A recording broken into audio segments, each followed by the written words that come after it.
Olá, meus irmãos, sejam bem-vindos a mais um Palavra Encarnada, nossa meditação diária a partir do Evangelho. O Evangelho de hoje, domingo, dia 19 de junho, 12º domingo do tempo comum, está em Lucas, capítulo 9, versículos de 18 a 24. Mais uma vez nós nos reunimos em nome do Pai, do Filho e do Espírito Santo. Amém. Vinde, Espírito Santo, vinde por meio da poderosa intercessão do Imaculado Coração de Maria, vossa amadíssima esposa.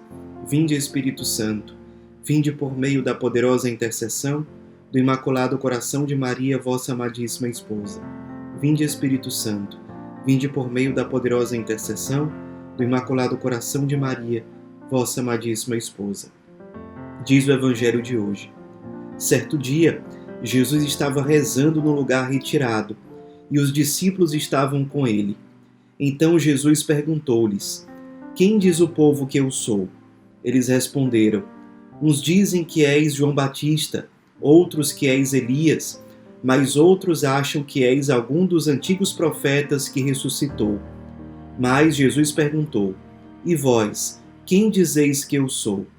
Pedro respondeu: O Cristo de Deus. Mas Jesus proibiu-lhes severamente que contassem isso a alguém. E acrescentou: O Filho do Homem deve sofrer muito, ser rejeitado pelos anciãos, pelos sumos sacerdotes e doutores da lei, deve ser morto e ressuscitar no terceiro dia.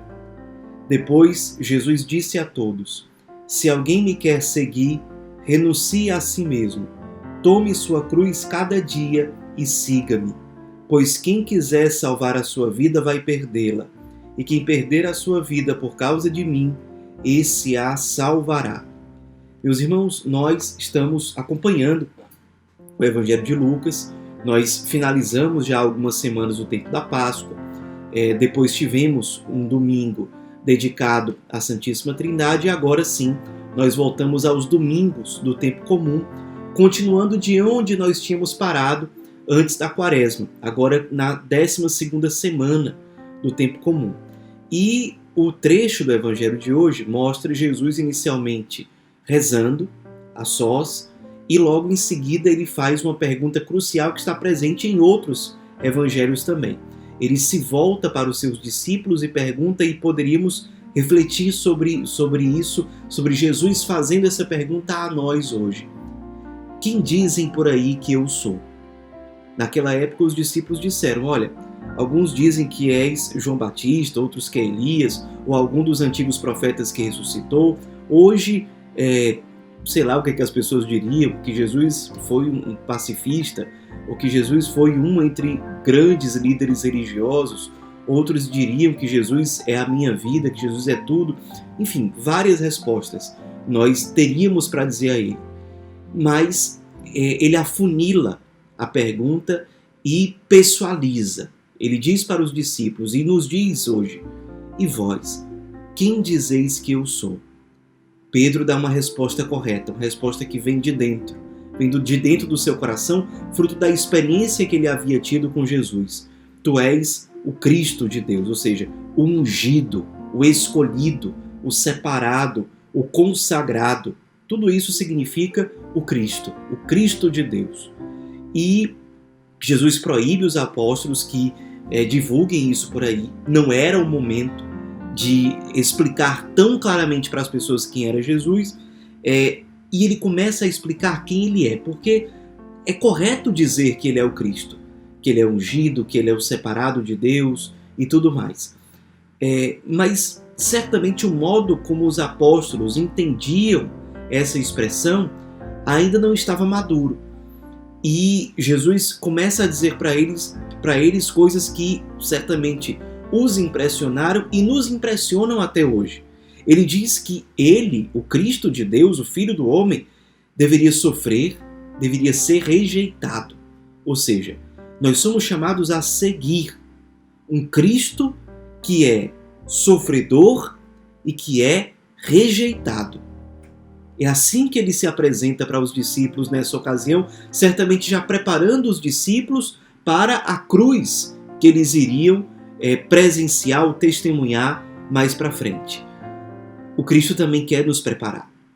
Nós não somos chamados a seguir um Deus triunfalista, um Deus de aparências, um Deus que detém poderes autoritários como o desse mundo.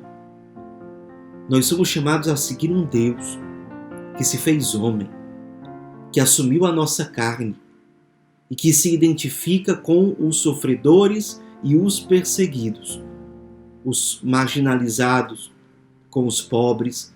E o nosso carisma tem o chamado de nos lembrar todos os dias isso. Nós encontramos aquele que nós somos chamados a seguir, profundamente, intimamente, encarnado nos mais necessitados. É com eles que ele se identifica. E nós poderíamos nos perguntar, mas Senhor, como é que nós podemos realmente te seguir dessa forma? Tu, que sim és o Cristo, és o ungido, mas tu que se apresentas como o sofredor e como o perseguido, então como nós podemos te servir? Porque nós olhamos ao nosso redor e nós vemos como as pessoas seguem as autoridades desse mundo. Mas o Senhor se revela como sendo diferente. Como nós te podemos servir a ti, que és um Senhor diferente. E Ele mesmo dá a resposta no Evangelho de hoje. Se alguém me quer seguir, renuncie a si mesmo. Por que nós precisamos renunciar a nós mesmos? Certamente nós não somos chamados a renunciar ao nosso eu mais profundo. Aquilo que Deus imprimiu em nós, aquilo que Deus criou diretamente, aquilo que Deus sonhou para nós. Não é a isso que nós somos chamados a renunciar de forma alguma. Mas nós somos chamados a renunciar àqueles elementos estranhos à nossa vocação, ao nosso chamado, que nós fomos trazendo para dentro de nós. Nós somos erradamente nos identificando com essas coisas. Se nós somos egoístas, lembremos, isso não faz parte da nossa identidade essencial conforme foi criada e sonhada por Deus. Nós fomos nos tornando egoístas por conta do pecado, por causa das nossas infidelidades, porque nós fomos absorvendo uma falsa identidade. Nós precisamos renunciar ao nosso eu egoísta, que não é o nosso verdadeiro eu, mas que nos atrapalha, nos impede de nos unir mais intimamente a Deus, nos impede de cumprir a nossa vocação, nos impede de ser aquilo que nós somos criados para ser. Somos chamados a renunciar ao nosso eu indiferente, somos chamados a renunciar ao nosso eu preguiçoso, somos chamados a renunciar ao nosso eu insensível diante da dor do outro, somos chamados a renunciar ao nosso eu que não quer rezar, que não quer se sacrificar pelas coisas do alto. Somos chamados a renunciar ao nosso eu que só olha para as suas próprias necessidades, ao nosso eu materialista. E por aí vai. Esse eu, com o qual nós quisemos erradamente nos identificar por meio do pecado, nós precisamos renunciar a ele. Isso significa renunciar a vícios que nós carregamos. E isso realmente não é fácil. Precisamos de muita luta e precisamos de muita abertura à graça de Deus. É uma luta. Por isso Jesus diz, logo em seguida, primeiro ele diz, renuncie a si mesmo. Depois ele diz, tome a sua cruz. Tome. Ele não diz assim, olha, reclame da sua cruz. Ele não diz assim, tolere a sua cruz. Não, tome. Significa abrace. É a sua cruz? É um peso? Pois é sua. Está entendendo? É sua. Se aproprie. Como um caminho de salvação para você também. Se aproprie. Essa cruz pode ser uma pessoa que é difícil de conviver. Essa cruz pode ser uma situação de provação. Pode ser uma enfermidade. Suas fraquezas. As fraquezas de outras pessoas. Tome a sua cruz. É o primeiro passo para que você entre no caminho de ressurreição. É tomar a cruz não com lamentação, não com vitimismo, não com cinismo, de forma alguma. Mas é tomar a cruz. Ela é minha. Sim, ela é pesada. Sim, ela é desafiadora. Mas ela é minha. É enfrentando essa cruz com firmeza, com ânimo, com disposição, com fidelidade, com docilidade à graça de Deus, que ela se tornará para mim não uma maldição, mas um caminho de salvação.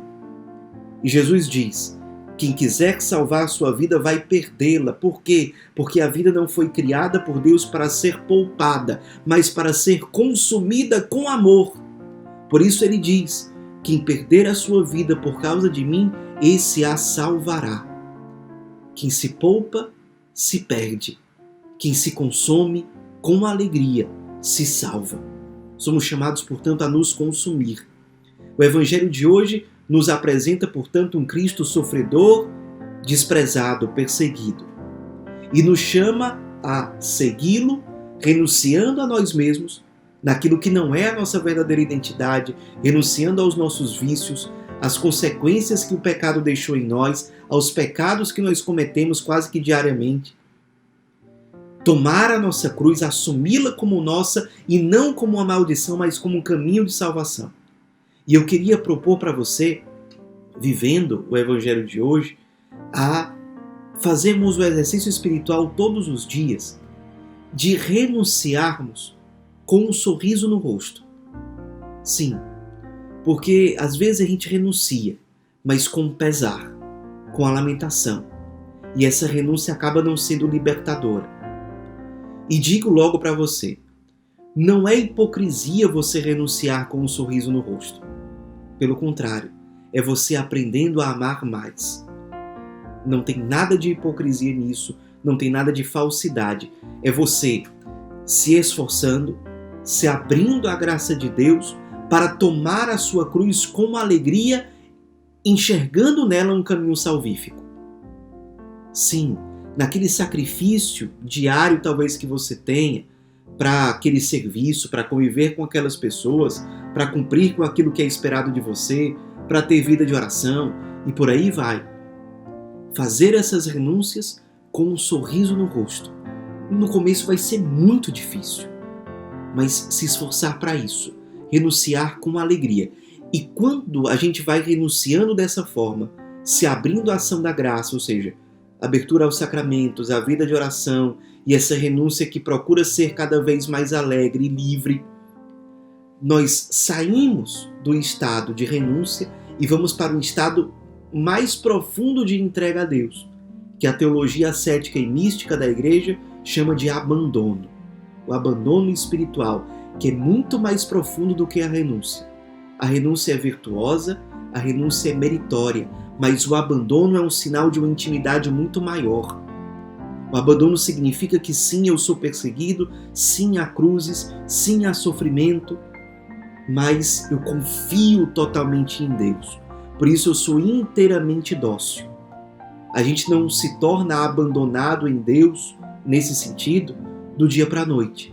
São várias renúncias, lutando para que eu faça essas renúncias com um sorriso no rosto, sem lamentação, mas no espírito de consumir-se, no espírito eucarístico de dar-se com liberdade.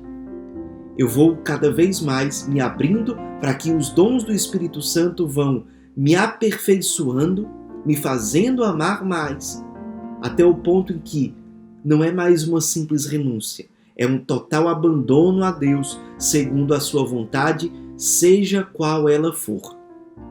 Vamos nos abrir a isso.